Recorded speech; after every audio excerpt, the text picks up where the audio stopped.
रानीगंज के प्रमुख अभिव्यक्ति प्रशिक्षण संस्थान आवृत्ति एकेडमी द्वारा शुक्रवार को विश्व कवि रविंद्रनाथ ठाकुर की 165वीं जयंती श्रद्धा और कला के संगम से मनाई गई। सुबह संस्था के छात्रों ने शियारसोल राजबाड़ी मोड़ स्थित रविंद्र मुक्त मंच के पास एकत्र होकर कविताओं की अभिव्यक्ति से कवि गुरु को नमन किया।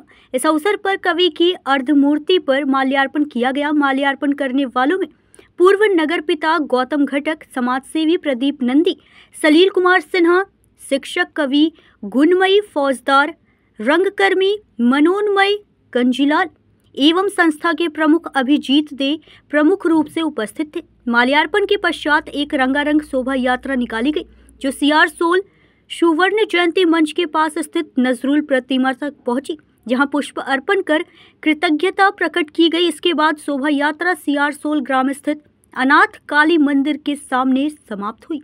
वहीं एकेडमी के नन्हे छात्रों ने सामूहिक कविता पाठ कर रविंद्रनाथ ठाकुर को अपनी भावांजलि अर्पित की। इस आयोजन को लेकर उपस्थित गणमान्य व्यक्तियों गौतम घटक, सलील कुमार सिन्हा और प्रदीप नंदी ने कहा कि इस तरह की सांस्कृतिक गतिविधियां नई पीढ़ी को साहित्य और संस्कृति से जोड़ने में अहम भूमिका निभाती है। रवींद्र शरण मननेर दिने रवींद्रनाथ की एक कथाय बोला बड़ कष्ट, किन्तु रवींद्रनाथ हच्छे भारतवर्षेर श्रेष्ठ आइकन। ताके बाद दिए शिल्प संस्कृति प्रतिष्ठित करा, ताई रवींद्रनाथ जी कालचार माने जे संस्कृति आमादेरके दिए गेछेन सेइटाई यदि आमरा सम्पूर्ण अनुसरण करते पारी, भारतवर्षेर संस्कृति विश्वेर दरबारे सबचेये श्रेष्ठ संस्कृति होबे। ताई आमादेर आजकेर दिने रवींद्रनाथके बेशी स्मरण मनन एवं पठन आमादेर दरकार। आमी मने करी रवींद्रनाथ आमादेर सकलेर हृदये, आमादेर सकलेर मनने एवं भारतवासीर काछे रवींद्रनाथ एवं विवेकानंदई हच्छे परिचिति देवार श्रेष्ठ आइकन। आमी गुणमय फौजदार, सियारसोल राज उच्च विद्यालयेर प्राक्तन साहित्येर शिक्षक। गुरुर जन्म जयंती उद्यापन आवृत्ति एकेडमी रानीगंज एर आयोजन करছে प्रति बछरই प्रभात फेरी এবং আমাদের রানীগঞ্জের শিয়ারসোলের রবীন্দ্রনাথের মর্মর মূর্তিতে মাল্যদান এটি আমরা করে আসছি বিগত বেশ কয়েক বছর থেকে।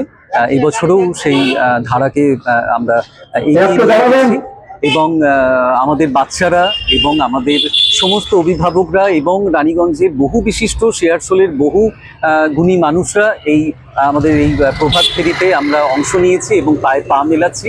আমরা এগিয়ে যাচ্ছি একদমই শিয়ারসোলের ভেতর দিয়ে। সবাইকে আমাদের 25শে বৈশাখের কবিগুরুর জন্মজয়ন্তীতে অনেক অনেক শুভেচ্ছা। আমি বার্তা কিছু নেই, এটা যারাই রবীন্দ্র অনুরাগী, যারা রবীন্দ্রনাথকে যারা ভালোবাসেন, যারা আবৃত্তি গান নৃত্য রবীন্দ্রনাথের যারা করেন, তারা আজকের দিনটি তাদের জন্য বিশেষ দিন এবং তারা এই দিনটাকে পালন করছেন, আমরাও করছি। আমার নাম অভিজিৎ দে, আবৃত্তি একাডেমি রানীগঞ্জের কর্ণধার। কবিগুরু রবীন্দ্রনাথের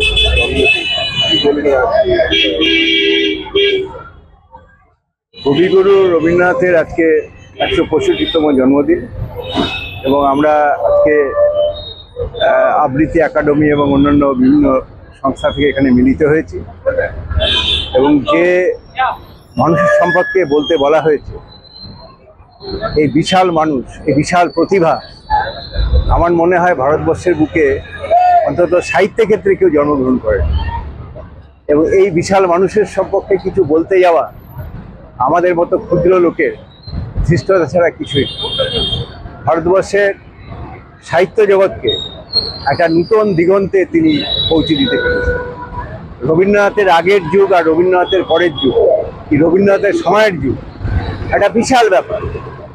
এবং রবীন্দ্রনাথ যদি সমুদ্র হয় তাহলে আমরা তার জলবিন্দু নয়। তিনি সাহিত্যের ক্ষেত্রে কোন দিকে তিনি বিচরণ করেন, কবিতা, তিনি তো কবি নিশ্চয়ই, তার মতো বিশ্বকবি এবং যার ফলে সেই নোবেল প্রাইজ পেয়েছিলেন।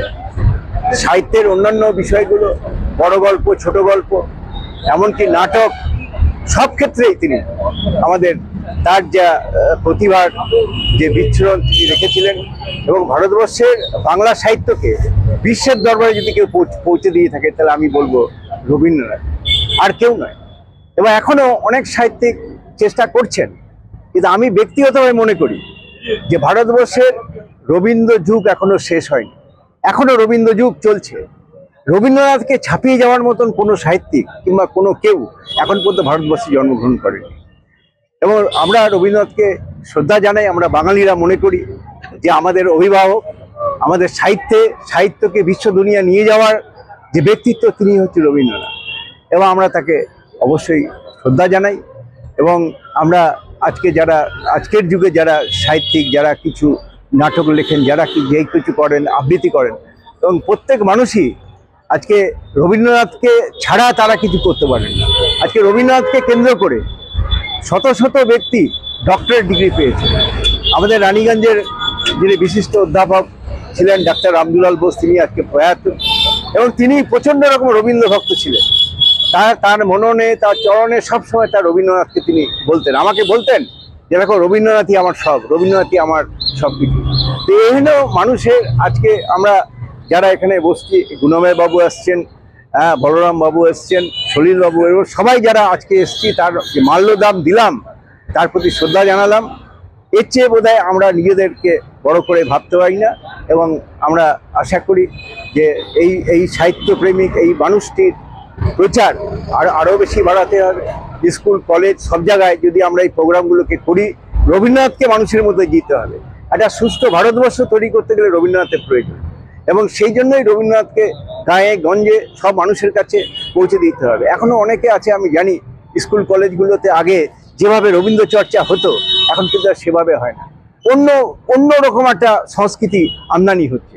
কিন্তু আমরা যদি পাল্টা হিসেবে রবীন্দ্রনাথের সংস্কৃতি রাখতে পারি, তা আমার মনে হয় আমার দেশকে আমি অনেকটা এগিয়ে নিয়ে যেতে পারবো।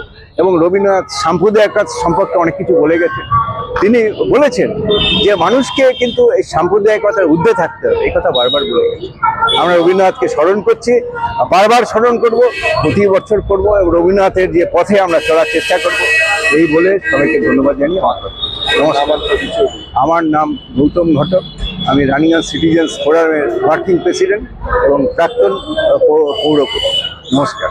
165তম জন্মশতবর্ষী এখানে অনুষ্ঠানে জন্মদিনে উপস্থিত থেকেছি আবৃত্তি একাডেমির আহ্বানে, এবং আমরা এখানে রবীন্দ্রনাথ ঠাকুরের মূর্তিতে প্রথমে মাল্যদান করেছি। আমরা এই অনুষ্ঠানে বাচ্চারা সমস্ত এই রাস্তাটা আমরা পরিক্রমা করলাম, রানীগঞ্জ সিয়ারসেল মোড় থেকে এই অনাথকালী মন্দির অবধি। হ্যাঁ, রবীন্দ্রনাথ ঠাকুর নিয়ে কিছু বলা খুব দৃষ্টতা লাগে, কারণ রবীন্দ্রনাথ বিশ্বকবি। হ্যাঁ, আমি চাই এখনকার ছেলে মেয়েদের মধ্যে রবীন্দ্র ভাবনা যেন আরও বিকশিত হয়, এবং আবৃত্তি একাডেমির যে উদ্যোগটা নিচ্ছে সেটা যেন আগামী দিনেও আরও ভালোভাবে অনুষ্ঠিত হয়, এই কামনাই করি। আজ 25শে বৈশাখ বিশ্বকবি রবীন্দ্রনাথ ঠাকুরের জন্মদিন। সেই হিসেবে আমরা এই দিনটাকে একটু আলাদাভাবে নিজেদের মধ্যে ছড়িয়ে দিতে চাই পুরো সমাজে বা পুরো দেশে।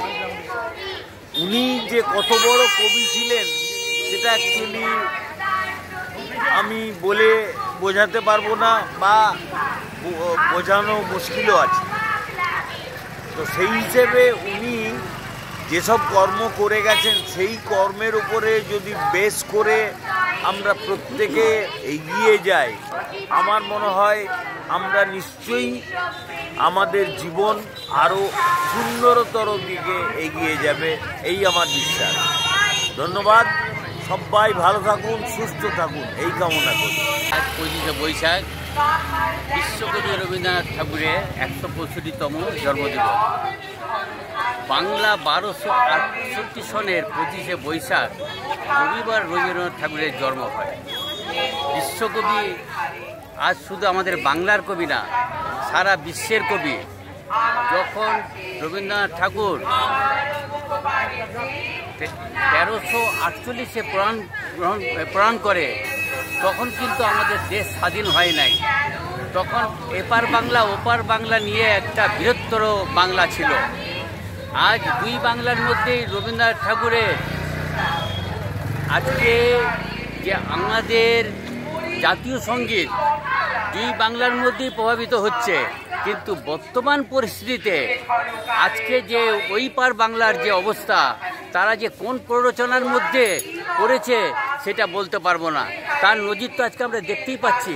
আজকে আমাদের 22 জন তীর্থ পর্যটক আজকে হামলার শিকার হলো। এই रानीगंज से सत्यनारायण सिंह की रिपोर्ट।